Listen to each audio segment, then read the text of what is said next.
all the time, like blah. All she could ever do was talk shop. Mostly, unless I was being her psychiatrist. Blah.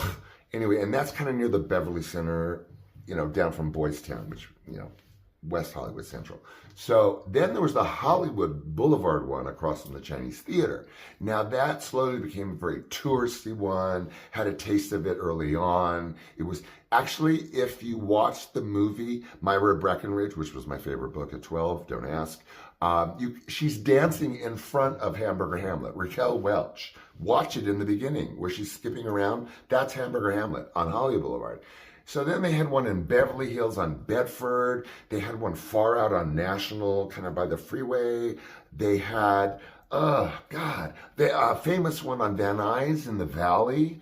And the menus were uniform, but they were very, I don't want to say upscale, they were very creative menus and famous for their lobster bisque.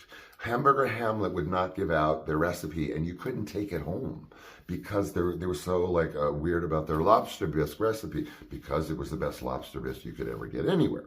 They had the oak plank steak, which came to you on this big wooden thing with a handle that they put right on the table. Fromage pomodoro, which is tomatoes and cheese with dressing over them.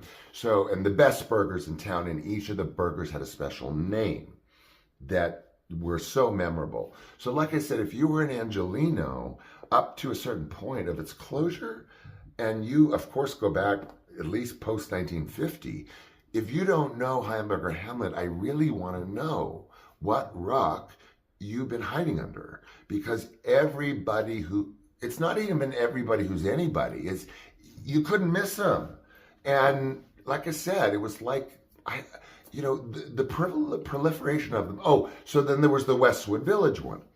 So the Westwood Village one was the last one to close. They started to close one by one by one. The National, the Beverly Hills, Bedford, that's way too expensive real estate. And then the Sunset one, and once the Sunset one closed, it was like gone, except for this corner kind of brick Spanish style one that they had in Westwood Village. Great location, mind you. And that's where they had the farewell dinner. So I didn't even frequent that Hamburger Hamlet because I was too busy roller skating, around Westwood Village in dolphin shorts. I won't say when, I won't say what age, I'm over that. But so we had our farewell, Harry and Marilyn had their farewell dinner at the Hamburger Hamlet in Westwood Village. And I was there with my mom, of course, and sat down with Marilyn, who was so, wonderful to see me. She hadn't seen me in years, like I said, in '66. They gave me stock in the restaurant as a baby shower gift to my mother, I guess. That wouldn't be to me.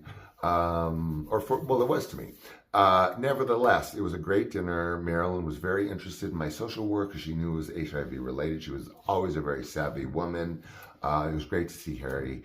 They were always lovely together, and what a marriage. I mean, 50 friggin' years? I don't know. So God bless you, Harry and Marilyn. I love you.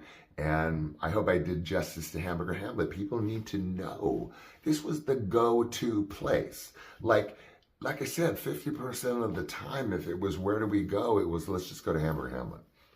That was it. If you were in Angelino, so now I guess maybe you wouldn't have heard of it, but Google it if you're interested. So it's Hollywood lore, it's Los Angeles lore. I'm glad to be one of the few to bring it to you. And other than that, thank you for joining me today. I hope I didn't keep you over too much. I love you for letting me share with you. And I'm recovering from the past 48 hours, so good on me. And in the meantime, take good care of yourself. Take care of those that you care about. And expect the same tomorrow, I guess, the usual menu, surprise clips, and then the lineup. Okay, thanks.